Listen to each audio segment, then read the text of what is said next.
हाँ मेरे दोस्त, हमने जैसे आपको पार्ट 1 और 2 करा दिया है पीजीबीपी का। मैं थोड़ा सा रिमाइंड कराना चाहूँगा। जैसे मैंने आपको बताया था, मैंने पीजीबीपी चैप्टर पूरे के पूरे 10 पार्ट्स में कैटेगराइज किया हुआ है।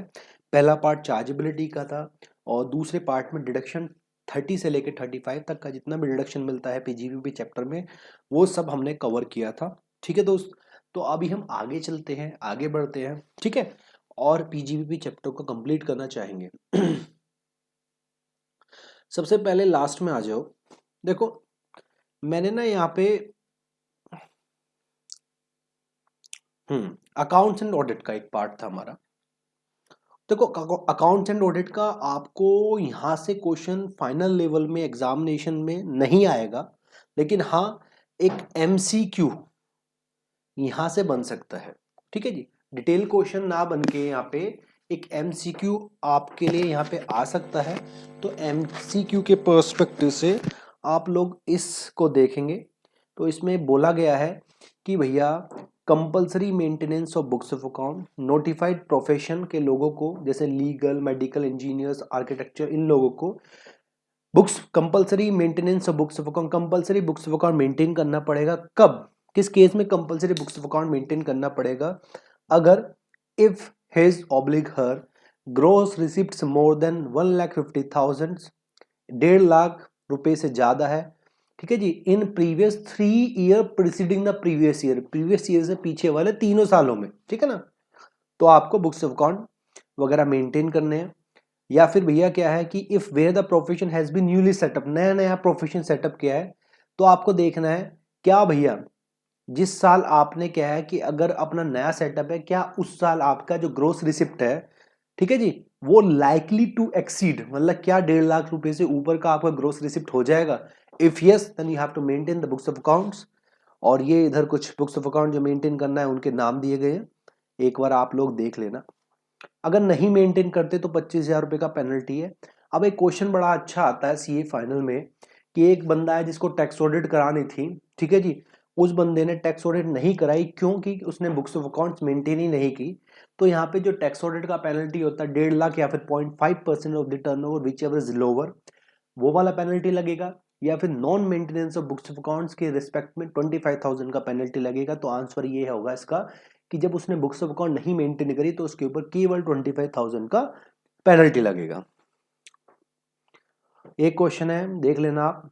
इसके अलावा वहां तो कुछ नोटिफाइड पर्सन थे, उनके अलावा अदर एसएससी, अदर एसएससी में अगर पीजीबीपी इनकम मोर देन 1,20,000 या फिर टोटल सेल या फिर ग्रोस रिसिप्ट मोर देन कितना है, 10 लाख है, यानी आपका प्रॉफिट तो 1,20,000 से ज्यादा, या ग्रोस रिसिप्ट या फिर सेल 10 लाख से ज्यादा, इन एनी, यहाँ वहां पे तो पहले 1.5 लाख में तो था प्रीवियस ईयर से पिछले वाले तीनों सालों में, यहाँ पे क्या था, in any of 3 year presiding the previous year. इसमें कह रहे पिछले 3 सालों में, प्रीवियस ईयर से पिछले 3 सालों में किसी भी साल, या तो प्रॉफिट ज्यादा है या फिर टर्नओवर ज्यादा है, जो भी यहाँ पे स्पेसिफाइड लिमिट है, या फिर न्यूली सेटअप के केस में हमें लग रहा है कि ज्यादा हो जाएगा। ठीक है भाई, लेकिन ये लिमिट कितनी है, 1,20,000 से 2,50,000 शिफ्ट हो जाती है इसकी प्रॉफिट की लिमिट, और टर्नओवर ग्रॉस रिसिप्ट की लिमिट 25 लाख शिफ्ट हो जाती है।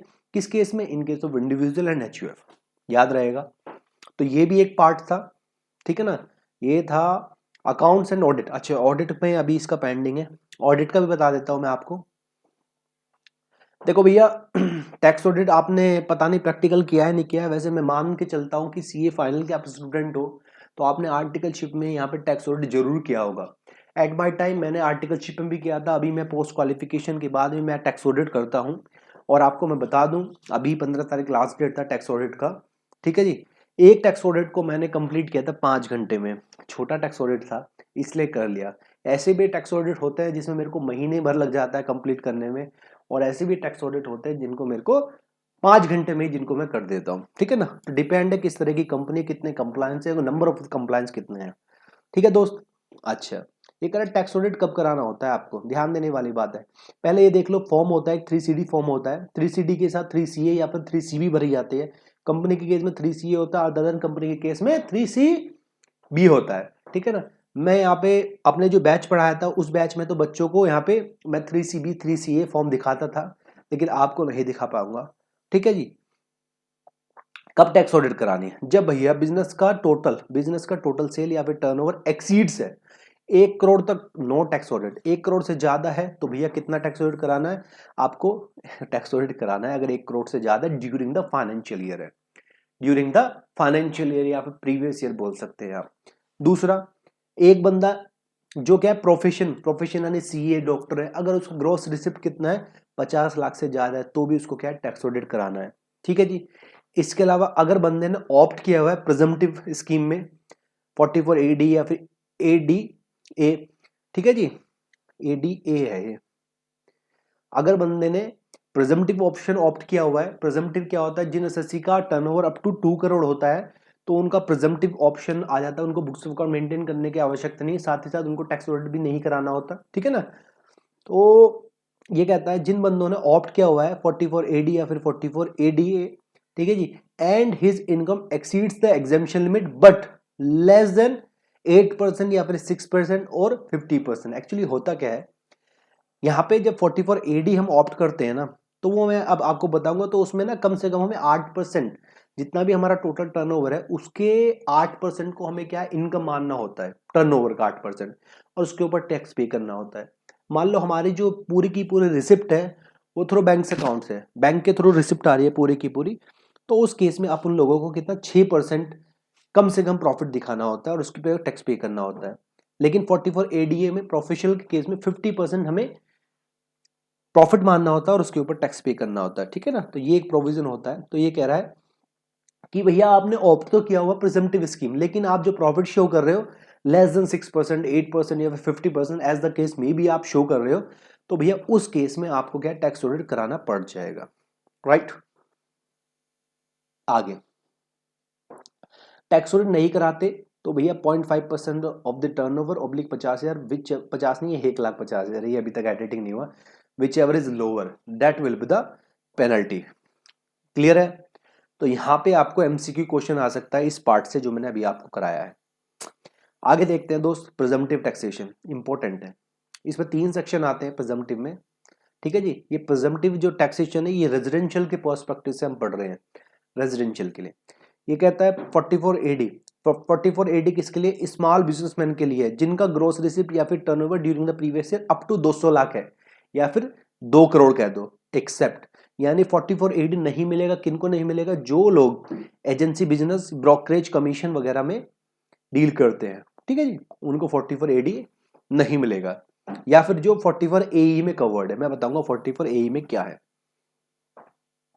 आगे है क्या भैया एलिजिबल एसएससी, ये कहता है रेजिडेंट इंडिविजुअल को मिलेगा, रेजिडेंट की बात करो, रेजिडेंट इंडिविजुअल्स को मिलेगा, एचयूएफ को मिलेगा, पार्टनरशिप फर्म को मिलेगा, लेकिन एलएलपी को ना ये 44 एडी का ऑप्शन नहीं मिलता। तो अगर आपने एलएलपी क्रिएट करी है, लिमिटेड लायबिलिटी पार्टनरशिप फर्म, ठीक है ना, आपने ये क्रिएट करी है तो आपने बहुत बड़ी गलती करी है, क्योंकि सच कहते हैं कि लिमिटेड लायबिलिटी पार्टनरशिप बनाएंगे तो उसमें क्या होता है कि आपकी जो लायबिलिटी होती है वो to the extent of contribution हो जाती है।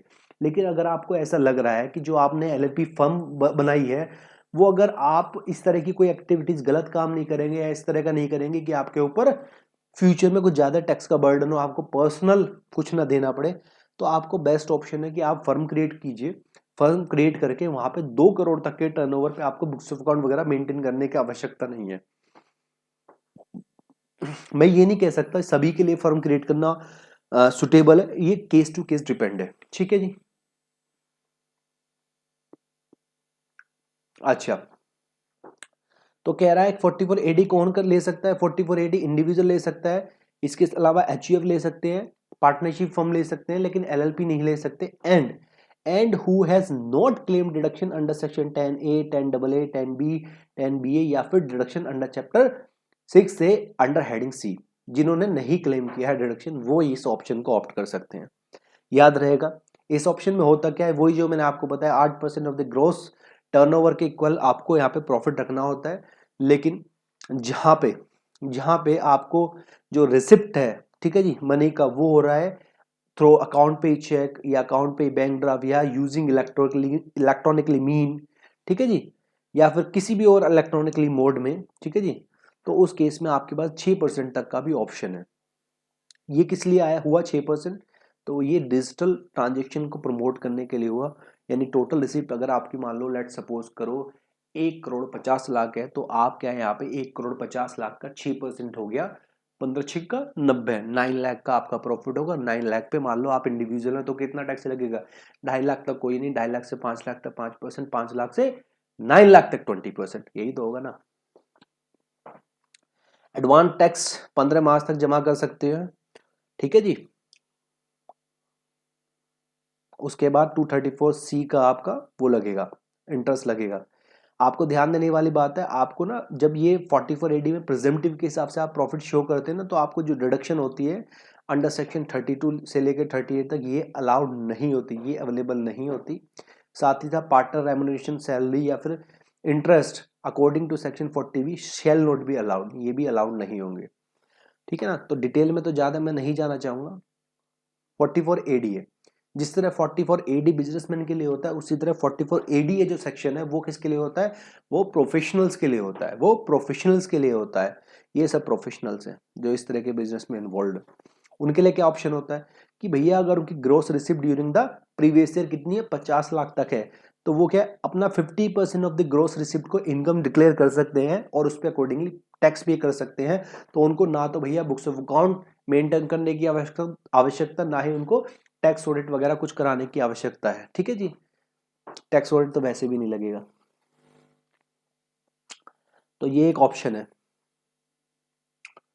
अच्छा, इसके अलावा एक प्रेजेंटेज स्कीम होती है 44AE वाली। इसमें क्या होता है, ये कहता है ये उन स्मॉल टैक्स पेयर्स के लिए होती है प्रेजेंटिव स्कीम जो इन्वॉल्व है in the business of plying, hiring और leasing of goods carriage and assessee does not have more than 10 goods vehicle. Assessee छोटा असेसी है, 10 से ज्यादा उसके पास गुड्स ले जाने के लिए व्हीकल नहीं है, यानी 10 टेम्पो ट्रक बोल सकते हो आप, इससे ज्यादा नहीं है। तो वो 44AE में क्या है, अपना स्कीम को ऑप्ट करके बेनिफिट उठा सकता है। कौन उठा सकता है? कंपनी भी उठा सकती है, इंडिविजुअल भी उठा सकता है, फर्म भी उठा सकती है, ठीक है जी। अब कैसे यहाँ पे कैलकुलेट करना है, यहाँ पे आपको क्या है कि ट्रक से आप कितना प्रॉफिट कमा रहे हैं ये मैटर नहीं करेगा। अगर आप प्रेजेंटिव स्कीम में आ गए तो ट्रक्स चला के आप कितना प्रॉफिट कमा रहे हैं ये मैटर ही नहीं करेगा। मैटर क्या करेगा? मैटर ये करेगा कि आपके पास ड्यूरिंग द प्रीवियस ईयर कितने ट्रक हैं। पहली बात तो 10 ट्रक से ज्यादा है, ठीक है जी। 10 ट्रक से ज्यादा है तो आप 44AE का बेनिफिट ले ही नहीं सकते। अगर 10 ट्रक तक है तो वही क्या है, मान लो हैवी गुड्स व्हीकल है, उस केस में क्या ट्रीटमेंट होगा, और other than heavy goods vehicle है तो उस केस में क्या ट्रीटमेंट होगा। लेट्स सपोज कि हैवी गुड्स व्हीकल के केस में ये कहता है 1,000 रुपए पर टन, और हैवी गुड्स व्हीकल का मतलब ऐसा व्हीकल जिसका वेट है कितना, एक्सीडिंग 12,000 किलोग्राम, ठीक है जी। तो ये कह रहा है लेट्स सपोज क्या है कि मान लो आपके पास 5 ट्रक है, ठीक है जी, और 5 ट्रक जो है वो लाइट हैवी नहीं है, लाइट व्हीकल है, ठीक है जी। हैवी नहीं है, लाइट व्हीकल है, यानी ऐसे व्हीकल जिनका 12,000 रुपये से कम का वेट है, ठीक है जी। 12,000 से कम का वेट है, लाइट व्हीकल। मान लो ये जो होती है ना ग्रामीण सेवा टाइप, बुलबुल भी बोल देते हैं उसको बहुत से लोग, ग्रामीण क्षेत्रों में होते तो मिनी ट्रक है वैसे, अगर मैं अपनी लैंग्वेज में बोलूँ मिनी ट्रक्स जो होते हैं।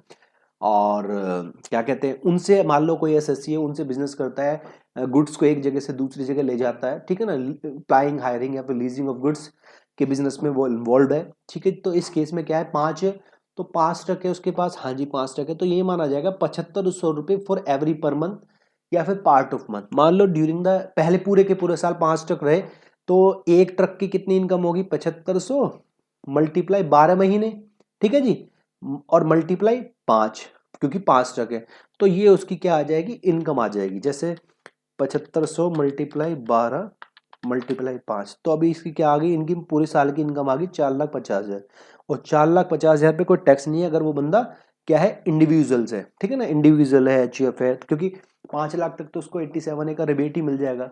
यहाँ पे क्वेश्चन आता है क्या रिबेट इसको मिलेगा या नहीं मिलेगा, वो आप एक बार खुद देख लेना, ठीक है। अच्छा, और मान लो कि उसके पास क्या है कि हैवी व्हीकल है, हैवी व्हीकल मतलब कि भाई जो है 12,000 से ऊपर एक्सीडिंग है, तो इस केस में क्या है, 1,000 रुपये पर ton of the gross weight, जितना भी उसका व्हीकल का वेट होगा। लेट्स टेक एग्जांपल कि मान लो 13,000 वेट है, ठीक है ना, ये इसको खुद कर लेना, इसके ऊपर बहुत सारे क्वेश्चन दिए हुए हैं आईसीएआई ने, ठीक है ना, तो वो आप देखेंगे ना, then you can solve the question very well. आगे क्या है, अभी तो हमने पढ़ाते हैं प्रिजम्पटिव स्कीम्स किसके लिए, रेजिडेंट के लिए। अब हम बताते हैं कि प्रिजम्पटिव स्कीम नॉन रेजिडेंट के लिए, ठीक है जी। आगे पहले मैं स्टार्टिंग में आपको बता देता हूं, जैसे मैंने पार्ट बनवाए थे, तो यहाँ पे एक था अकाउंट्स एंड ऑडिट, तो ये वाला पार्ट भी मेरा हो गया, ठीक है। प्रिजम्पटिव स्कीम मैं कर रहा हूँ, बस ये भी मेरा होने वाला है, ठीक है जी। इसके अलावा मैंने पार्ट उसमें चार्जेबिलिटी और डिडक्शन अंडर सेक्शन 30 से लेकर 35 तक डिटेल में आपको कराया था, ठीक है दोस्त। अच्छा, कहाँ गए, यहाँ पे थे। Presumptive taxation scheme for non resident, non resident के पास कुछ ऑप्शन है। अगर नॉन रेजिडेंट, हाँ जी सर, आप इन्वॉल्व हो इन the business of shipping, shipping business में आप इन्वॉल्व हो, शिपिंग बिजनेस, खाली से शिपिंग बिजनेस कवर्ड है और भी है, हाँ जी, शिपिंग बिजनेस के साथ साथ, शिपिंग बिजनेस के साथ साथ एयरक्राफ्ट बिजनेस ऑपरेशन भी कवर्ड है। या तो शिपिंग बिजनेस में, या आप इन्वॉल्व हो एयरक्राफ्ट बिजनेस में, यानी शिपिंग बिजनेस है या एयरक्राफ्ट बिजनेस है।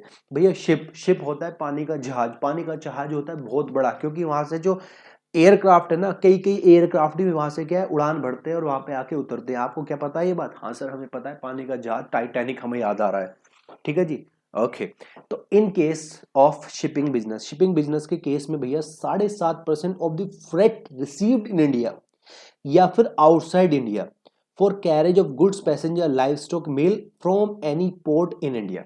दूसरा, freight received in India or deemed to be received in India for the carriage of goods shipped at any port outside India।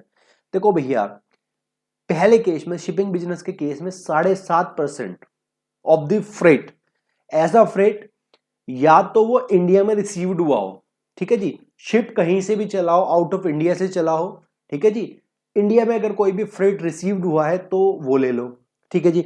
अगर इंडिया से शिप गया है, ठीक है जी, इंडिया के किसी पोर्ट से शिप गया है, तो भैया चाहे इंडिया में रिसीव्ड हो रहा हो फ्रेट, चाहे आउटसाइड इंडिया में, वो ले लो। टोटल जितना भी फ्रेट आएगा, ठीक है जी, जितना भी फ्रेट कलेक्ट किया होगा इस शिपिंग बिजनेस की एक्टिविटीज करने में, उसका 7.5% का आपका क्या है, इनकम मान ली जाएगी। इन द सेम वे अगर एयरक्राफ्ट बिजनेस का ऑपरेशन है तो 5% का, ठीक है जी।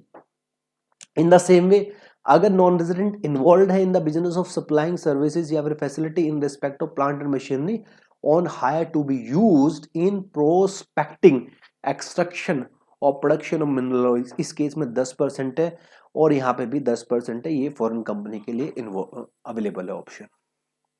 डिटेल में मैं जाना नहीं चाह रहा मेरे दोस्त, ये एक एग्जाम्पल है, दिस इज द एग्जाम्पल, और ये एग्जाम्पल का सॉल्यूशन यहाँ पे है, ठीक है ना, बड़ा अच्छा एग्जाम्पल है, आपको क्लियरिटी आ जाएगी।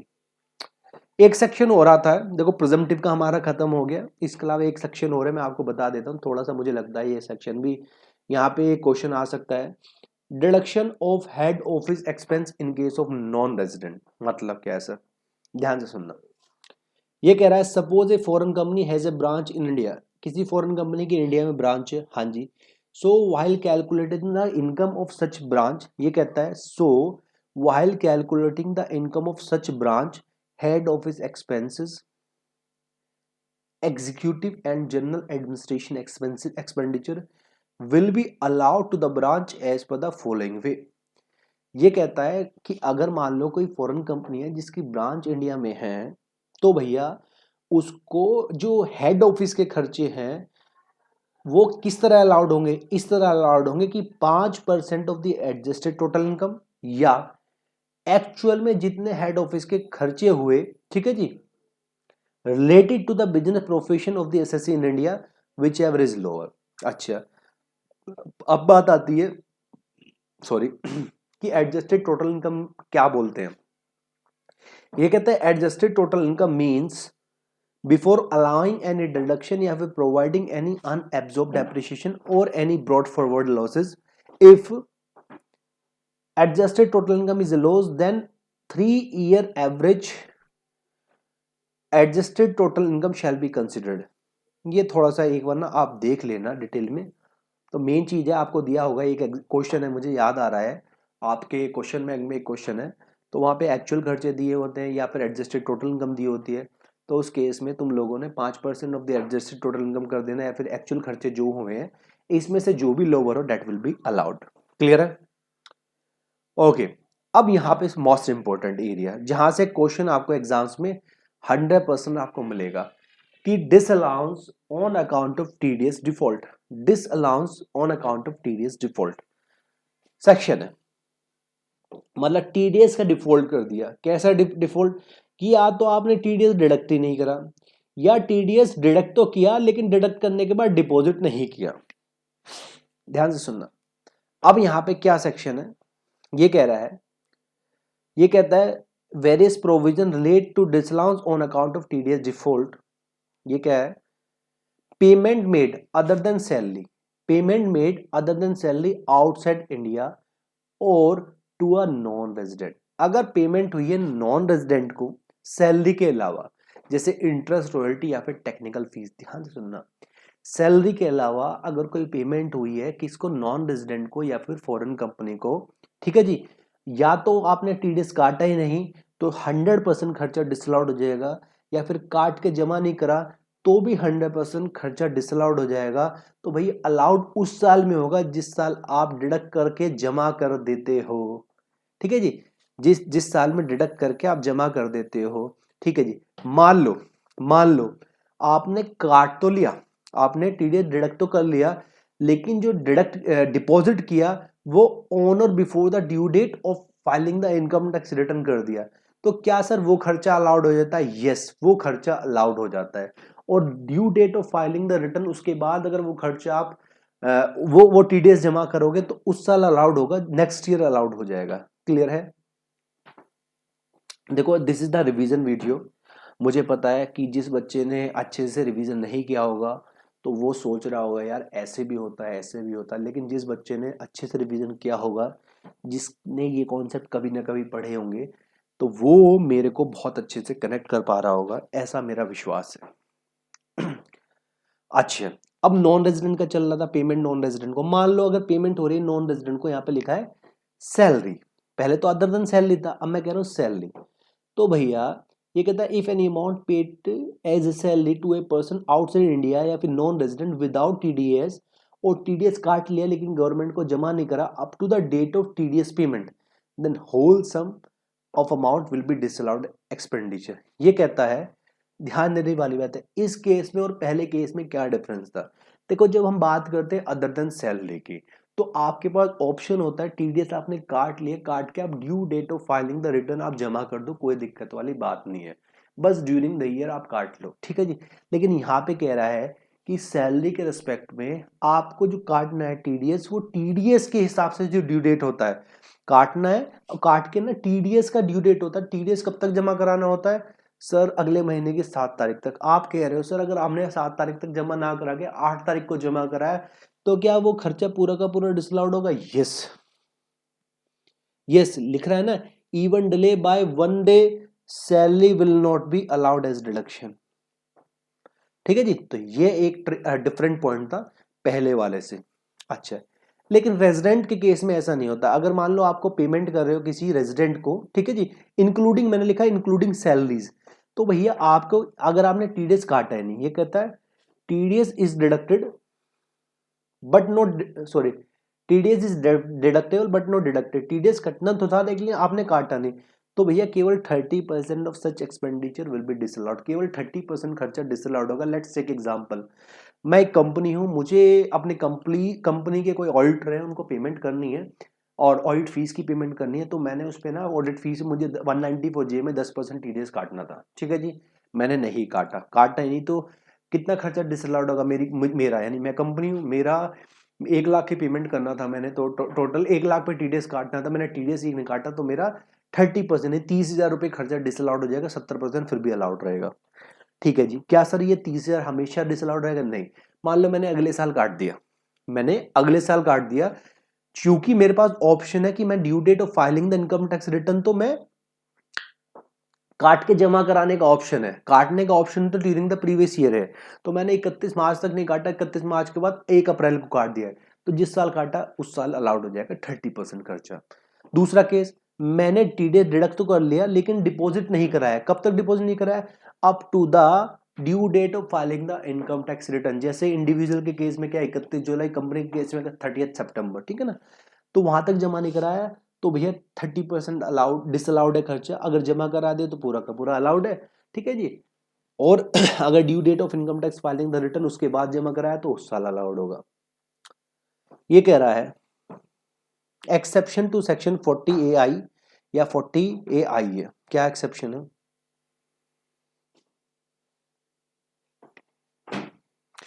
ये कह रहा है in case TDS is required to be deducted and the same has not been deducted. TDS काटना बनता था लेकिन काटा नहीं। The assessee can claim the relief and expenditure will be allowed if the recipient has filed the income tax return and the payment, above payment has been taken into account by the recipient while filing his oblique her return and recipient has paid the tax appropriately or certificate from the chartered accountant obtained and uploaded the same।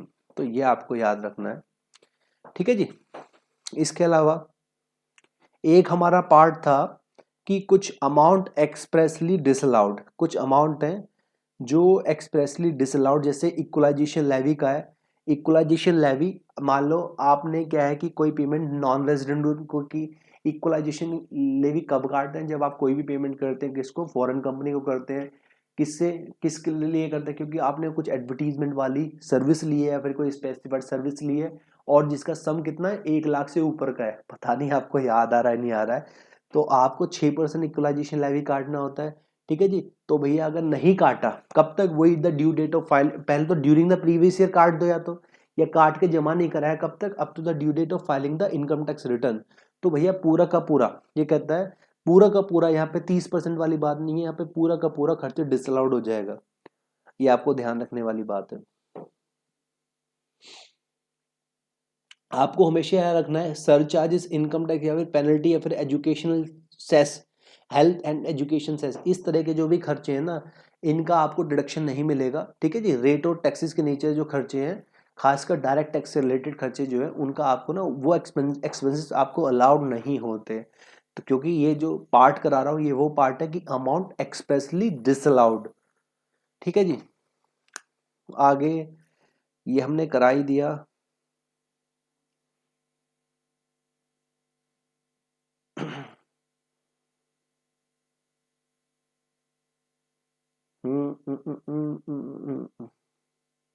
एक section है important है,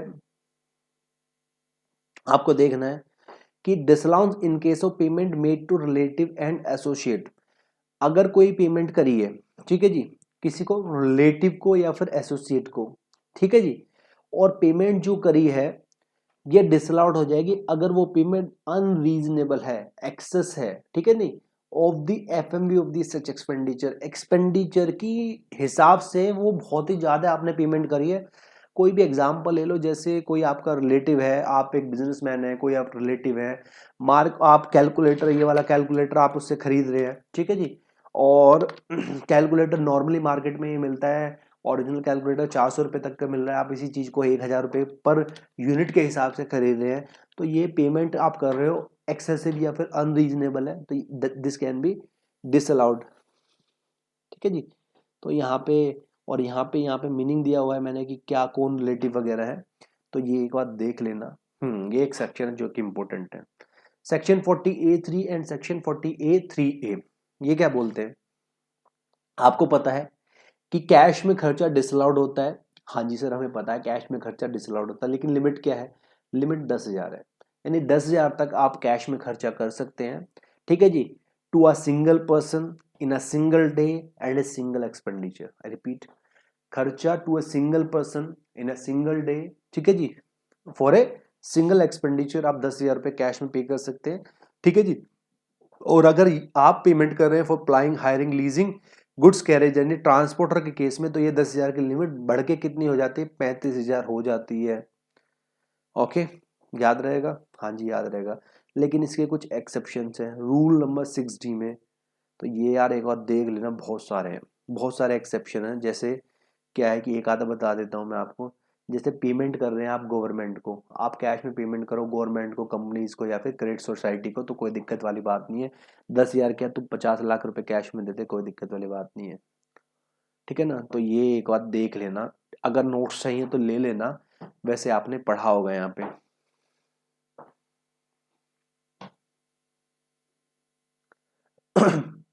gratuity का एक provision है, ये कहता है disallowance of provision of gratuity. आप उन्हें बहुत बहुत बच्चों को याद आ रहा होगा कि सर अगर साइंटिफिक बेसिस पे प्रोविजन बनता है ग्रेचुइटी का वो तो अलाउड होता है, अबे नहीं अलाउड होता। सुनो, हमेशा हम कंफ्यूज हो जाते हैं कि उसमें कि मैट में क्या लिखा हुआ है और इनकम टैक्स के प्रोविजन में क्या लिखा हुआ है। तो भैया ध्यान रखना, no deduction would be allowed to any taxpayer carrying on any business या फिर profession in respect of any provision। भैया बिजनेस प्रोफेशन अगर आप कर रहे हो तो भैया आपको किसी भी तरह का प्रोविजन अलाउड नहीं है। दूसरा, however under section 36(1)(5) deduction is allowed in respect of sum paid by a taxpayer in his capacity as an employer in the form of contribution made by him to approved gratuity fund for the benefit of his employee under an irrecoverable trust. ये कहता है अगर भैया provision gratuity का हो, चाहे scientific basis पे हो या फिर साइंटिफिक बेसिस पे ना है, ठीक है, ना हो, तो भी क्या है कि आपको डिसअलाउड होगा, प्रोविजन अलाउड ही नहीं होगा ग्रेचुइटी को। लेकिन अगर कंट्रीब्यूशन हुआ है ग्रेचुइटी के नाम पर का किसमें, अप्रूव्ड ग्रेचुइटी फंड में for the benefit of employee, तो यहाँ पे क्या होगा, अलाउड होगा, ठीक है ना। तो डोंट गेट कंफ्यूज, मैट में तो क्या होता था, अनएसर्टेन बेसिस की चीजें जो थी उनको क्या है एड बैक कर देते हैं एज यू रिमेंबर, अगर आपको याद हो। इसके अलावा 40B कुछ खर्चे होते हैं जो अक्रूवल बेसिस पे ना होके एक्चुअल बेसिस पे अलाउड होते हैं। जैसे क्या है कि मान लो कोई टैक्स ड्यूटी सेस जैसे जीएसटी है, अंडर एनी लॉ लिख रहा है ना, ओह माय गॉड ये तो मैंने कुछ और ही लिखा है, मुझे जीएसटी लिखना था, ये पता नहीं क्या लिखा गया। तो जैसे जीएसटी का खर्चा है, ठीक है जी, या फिर कोई और टैक्स का पेमेंट है, तो ये अलाउड होगा जब आप एक्चुअल में इसका पेमेंट करेंगे। पेबल बेसिस पे एंट्री मारोगे expense account debit to expense payable account debit, तो वो अलाउड नहीं होंगे। लेकिन जब आप पेमेंट कर दोगे ना, देन दीज एक्सपेंडिचर अलाउड। दूसरा क्या है, बोनस या फिर कमीशन एम्प्लॉइज को, बोनस कमीशन आप एम्प्लॉइज के रिस्पेक्ट में अगर पेबल की एंट्री मारोगे तो bonus account debit to bonus payable, ऐसी एंट्री मारोगे तो अलाउड नहीं होगा। लेकिन एक्चुअल पे होगा अगर एंट्री होगी bonus payable account debit to bank, ठीक है ना, तो यहाँ पे बोनस पेबल अलाउड हो जाएगा। In the same way employer contribution towards the any provident fund, employers contribution की बात कर रहा हूँ, ठीक है जी, तो ये अलाउड हो जाएगा। इसी तरह लीव सैलरी है, लीव एनकैशमेंट है, ठीक है जी, interest on loan from interest on any loan या फिर बोरिंग से, ठीक है जी, ये भी एक्चुअल बेसिस पे होता है। या फिर any sum payable by the to the Indian railway for use of in railway assets, तो ये भी क्या होता है आपका एक्चुअल पेमेंट बेसिस पे अलाउड होता है। तो ये थोड़े से पॉइंट थे ABCDEF, तो ये आपको थोड़े से याद रखने हैं मेरे दोस्त। साथ में एक क्वेश्चन आएगा, ये क्या बतेरे क्वेश्चन है कि एक एसएससी ने कन्वर्जन करा लिया लोन को, ठीक है जी, जैसे क्या था वो 4-5 सालों से कोई लोन पे कर रहा था, हाँ जी लोन पे कर रहा था 4-5 सालों से। अब क्या किया एसएससी ने, अब क्या जो भी उसका बैलेंस अमाउंट बच रहा था, उसने वापस से क्या है कि उसको एक फर्दर पीरियड के लिए कन्वर्ट करा लिया। उसने कुछ इंटरेस्ट पे नहीं किया, जो आउटस्टैंडिंग बैलेंस था वो साथ ही साथ जो उसने इंटरेस्ट पे नहीं करा उनको सबको कंबाइन करा के फर्दर क्या है कन्वर्जन करा लिया। तो भैया कन्वर्जन कोई पेमेंट नहीं मानी जाती, ठीक है ना, तो पेमेंट है नहीं, तो वो पेमेंट इस केस सेक्शन में तभी चीज अलाउड होगी जब वो एक्चुअल बेसिस पे पेमेंट हो जाए। आई होप आप कनेक्ट कर पा रहे होंगे। इसके अलावा पढ़ाने के लिए मैटर तो बहुत है यार मेरे पास लेकिन एक अपना रिवीजन का लिमिटेशन होता है, नहीं तो क्लास ना बहुत लंबी हो जाएगी। अभी कितना 34 मिनट ऑलरेडी हो गए हैं, 50 मिनट का मैंने ऑलरेडी आपके लिए लेक्चर अपलोड कर दिया है। तो ये अपने आप में एक चैलेंजिंग टास्क है कि एक ही मतलब लॉट में without any kind of editing direct I am uploading video for you guys. हाँ, ये कहता है treatment of rate of exchange when assets purchase from foreign country. ये कह रहा मान लो एसएससी ने एक्वायर्ड करी है कोई एसेट्स, कहाँ से, फ्रॉम एनी फॉरेन कंट्री से, किसके लिए, for the purpose of business या फिर प्रोफेशन और इन फॉरेन करेंसी। तो भैया जो एसेट्स परचेज्ड है या तो सेम डे परचेज कर लेगा पूरे के पूरे पैसे देके, हाँ जी, या फिर एसेट्स परचेज करेगा बंदा क्रेडिट पीरियड पे, ठीक है जी, या फिर बंदा एसेट्स परचेज करेगा लोन लेने के बाद किसी थर्ड पार्टी से, यही सिचुएशन हो सकती है। हाँ जी सर, एसेट जब परचेज करेगा बंदा किसी फॉरेन कंट्री से, तो यही 3 सिचुएशन हो सकती है। या तो बंदा से साथ के साथ पूरा का पूरा पेमेंट कर देगा, हाँ जी पूरा का पूरा पेमेंट कर देगा, या बंदा क्या है कि एसेट्स को परचेज करेगा क्रेडिट पीरियड पे, किसी से कहेगा जी मैं तेरी पेमेंट ना या तो कुछ एडवांस दे देगा, बैलेंस पेमेंट के लिए कहेगा मैं अभी 2 साल बाद दूंगा या 1 साल बाद दूंगा, या क्या किसी से लोन लेगा थर्ड पार्टी से, और लोन लेके जिससे एसेट्स परचेज करनी है उसको पेमेंट कर देगा और लोन वाले का लोन चुकाता रहेगा, यही पॉसिबिलिटी है। हाँ जी यही पॉसिबिलिटी है। अब मान लो गेन आता है, गेन आता है तो ये WDV block of the asset से रिड्यूस हो जाएगा।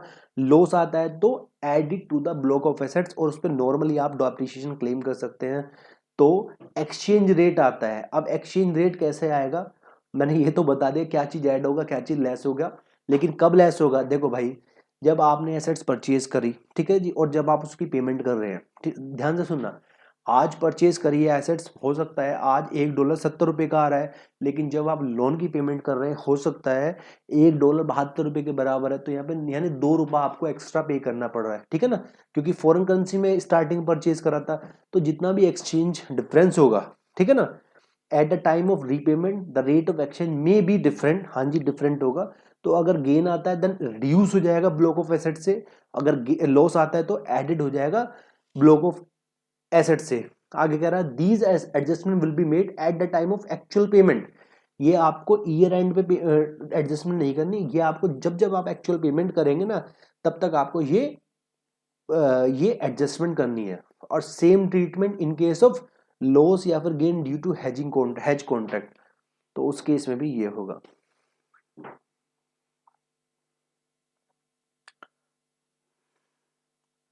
यार कर लेना, ये इंपॉर्टेंट सेक्शन है, चलो मैं बता देता हूँ यार आपको।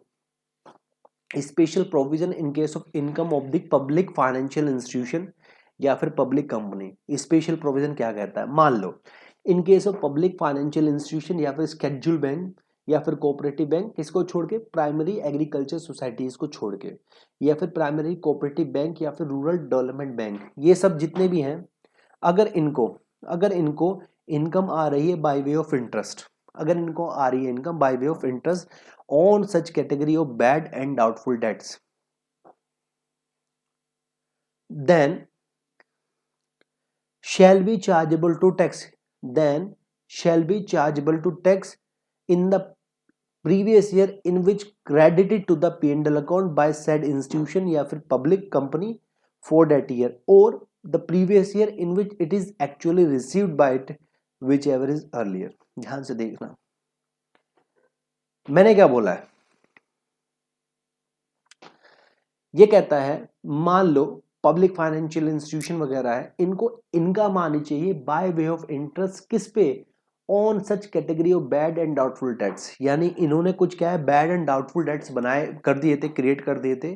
अब इनको क्या है बैड एंड डाउटफुल डेट्स जो थे उनके ऊपर इंटरेस्ट की इनकम अभी भी आ रही है, इनको कुछ ना कुछ इंटरेस्ट अभी भी रिकवर हो रहा है। मैं ये नहीं कह रहा कि पूरा का पूरा बैड डेट्स रिकवर हो गए, ठीक है जी, बैड डेट्स रिकवर करने का अलग ट्रीटमेंट है। तो ये बैड डेट्स रिकवर हो गए तो P&L अकाउंट में सीधा का सीधा यहाँ पे, क्योंकि बैड डेट जब आपने बुक किए होंगे तो डेबिट कर दिए होंगे और आपका प्रॉफिट कम हो गया होगा, जब रिकवर होते हैं तो वो चीज क्रेडिट हो जाती है, प्रॉफिट आपका बढ़ जाता है, ये ट्रीटमेंट होता है। मैं यहाँ पे कह रहा हूँ अगर आपको कोई इंटरेस्ट इनकम आ रही है, किस पे, आपने जो बैड या फिर डाउटफुल डेट्स क्रिएट करे हुए थे, क्योंकि पब्लिक फाइनेंशियल इंस्टीट्यूशन इनका तो काम क्या है लोन वगैरह देना, इनका लोन अगर डूब गया होगा तो इन्होंने बैड डेट्स बना दिए होंगे।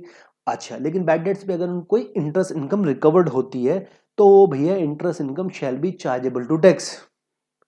किस साल में चार्ज होगी, यही तो पॉइंट है, ये चार्जेबल होगी या तो जिस साल आप क्रेडिट करते हो प्रॉफिट एंड लॉस अकाउंट में ट्रांसफर कर देते हो, या फिर जिस साल आपको एक्चुअल में ये चीज क्या है रिसीव्ड हो जाती है, इनमें से जो भी अर्लियर इवेंट होगा। क्लियर है, ये खुद देख लेना भाई, आईसीडीएस में आपको ये कराया ही होगा। आप कहेंगे सर आपने तो आईसीडीएस में नहीं कराया, देखो दोस्त मैं ये पीजीपी करा रहा हूँ, ये इंपॉर्टेंट है, that's why I am doing the same.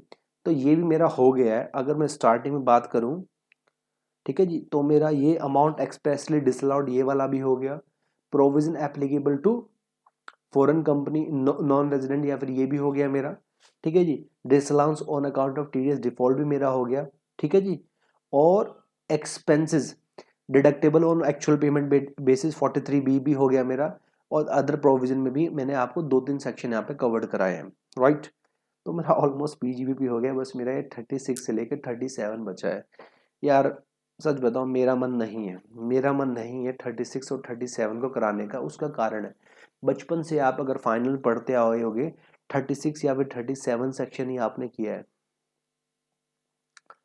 ठीक है। फिर भी मैं कुछ कुछ मोटा मोटा आपको बता देता हूँ कि बाय चांस कुछ बच्चे हो सकते हैं वो मेरे से नोट्स की डिमांड करेंगे, उनके लिए कुछ तो मैं दे दूँ। देखो जैसे यहाँ पे एक पॉइंट था इंटरेस्ट का, कोई भी इंटरेस्ट होता है, interest on loan for acquisition of assets will be allowed as deduction subject to section 43B, यानी इंटरेस्ट जो अलाउड होता है एक्चुअल पेमेंट के बेसिस पे होता है। आपको याद रखना है, मान लो कोई एसेट्स के रिस्पेक्ट में आपने लोन लिया, ठीक है जी, तो जब तक एसेट पुट टू यूज नहीं होगी, जब तक एसेट पुट टू यूज नहीं होगी तो उससे पहले वाला जितना भी इंटरेस्ट है तो वो कैपिटलाइज होगा। एसेट्स के पुट टू यूज होने के बाद का जो इंटरेस्ट है वो एज ए रेवेन्यू एक्सपेंडिचर आपको अलाउड होगा। ये एक पॉइंट था।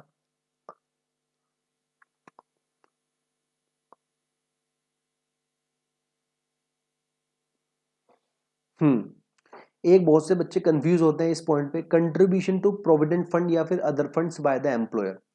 ठीक है भाई, ये कहता है कंट्रीब्यूशन टू प्रोविडेंट फंड या फिर other fund by the employer. Employer ये कहता है contribution to employees provident fund किसके द्वारा, बाय द एम्प्लॉयर्स, या फिर अप्रूव्ड सुपरएन्यूएशन या फिर अप्रूव्ड ग्रेच्युटी फंड। ये कह रहा है ये अलाउड हो जाएगा, अलाउड हो जाएगा एक्चुअल पेमेंट बेसिस पे, एक्चुअल पेमेंट बेसिस पे, यानी सब्जेक्ट टू 43B।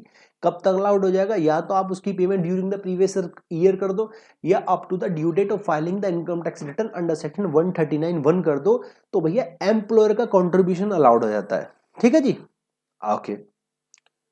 लेकिन जब हम बात करते हैं एम्प्लॉइज के कंट्रीब्यूशन की, जब हम बात करते हैं एम्प्लॉइज की कंट्रीब्यूशन की, तो एम्प्लॉइज का कंट्रीब्यूशन तभी अलाउड होता है अगर वो ईपीएफ एक्ट के जो ड्यू डेट है, जैसे ईपीएफ एक्ट की ड्यू डेट क्या होती है, मेरे ख्याल से ये 20 तारीख होती है, नेक्स्ट मंथ तक आपको ईपीएफ काट के जमा कराना होता है, तो भैया 21 तारीख को करोगे तो डिसअलाउड होगा। यानी रेस्पेक्टिव एक्ट, ईपीएफ एक्ट में जो भी ड्यू डेट है उस तक जमा कराओ तभी वो अलाउड होगा। लेकिन एम्प्लॉयर का कंट्रीब्यूशन तो due date of filing the income tax return under section 139(1) भी अलाउड हो जाता है। बेड डेट्स मैंने आपको बता ही दिया था, यहाँ पे बस लिखा हुआ है कि एक्चुअल बेसिस पे बेड डेट्स अलाउड होते हैं, यानी आपके को एक्चुअली में बुक से राइट ऑफ करना है बेड डेट्स, तभी आपको अलाउड होंगे। ठीक है जी,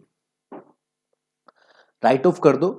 बेड डेट्स रिलेटेड होना चाहिए आपके पिछले मतलब आपने सेल करी हो, सेल आपकी क्या उस पर डेटर्स बने हो, डेटर्स आपके पैसा ना दे तो आपका अमाउंट बेड डेट्स होना चाहिए, और बुक्स में एक्चुअल बेसिस पे आप राइट ऑफ कर दो तो ये अलाउड हो जाता है।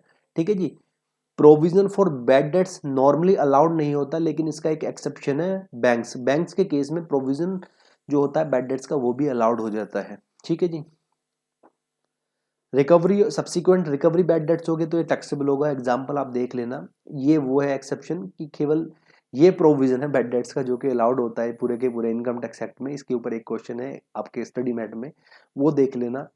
डियर, जो हमारी रिविजनरी क्लास होती है उसमें मैं 5 दिन लगाता हूँ, 5 दिन लगाता हूँ, और एक दिन में तकरीबन 3 से 4 घंटे का रिविजन होता है, यानी इफेक्टिवली मैं 20 घंटे देता हूँ इस चैप्टर को कराने में। अभी यहाँ पे रिवीजन वीडियो में बना रहा हूँ, 50 मिनट मेरी पहले हुई है और 50 मिनट मेरी अब हुई है लगभग। तकरीबन मैंने यहाँ पे 1-1.5 घंटे के करीब, 1.5 घंटा या 1.25 घंटे में मैंने यहाँ पूरा का पूरा चैप्टर रिवाइज करा दिया है। उसका कारण यही है, यहाँ पे हम रिवीजन कर रहे हैं उस बच्चे के पर्सपेक्टिव से जो बच्चा ऑलरेडी डीटी का मेहनत कर चुका है, उसको एक पुश की जरूरत है, एक पुश की जरूरत है, कुछ चैप्टर्स कुछ कॉन्सेप्ट रिमाइंड कराने की जरूरत है। जैसे जैसे मैं बोलता रहूं वैसे वैसे वो अपने माइंड में सेट करता रहे चीजों को। फास्ट रिवीजन करने के पर्सपेक्टिव से हम रिवीजन करा रहे हैं हम, ठीक है ना। तो ये भैया बाकी तो हो गया है। एक बार अगर आपको नोट्स चाहिए then you can demand the notes from me, और मैं आपको बताऊं कुछ खर्चे अलाउड होंगे पीजीबीपी में और कुछ खर्चे डिसअलाउड होंगे। यहाँ पे तकरीबन मैंने क्वेश्चन से उठा उठा के तकरीबन 20 चीजें ऐसी लिख दी हैं जो जनरली क्वेश्चन में आई हैं जो कि अलाउड होंगी, और जो कि 20 चीजें मैंने इधर ऐसी लिख दी हैं जो कि डिसअलाउड होंगी, जो कि अलाउड नहीं होंगी। बाकी तो मैंने सारा करा दिया है। थैंक यू वेरी मच कहूँगा। ठीक है दोस्त, ये मेरी तरफ से एक तरह से ये मान लो कि लास्ट था इस वाले अटेम्प्ट के लिए। मुझे नहीं लगता और कोई चैप्टर में अगर आपको बहुत दिल से रिक्वायरमेंट हो कि ये चैप्टर चाहिए सर, ये चैप्टर करा दो, तो मैं करा दूंगा, ठीक है ना। वैसे ये टाइम है अपना करने का, अपना करो जो आप तक आपने किया है, ठीक है ना। Thank you very much guys.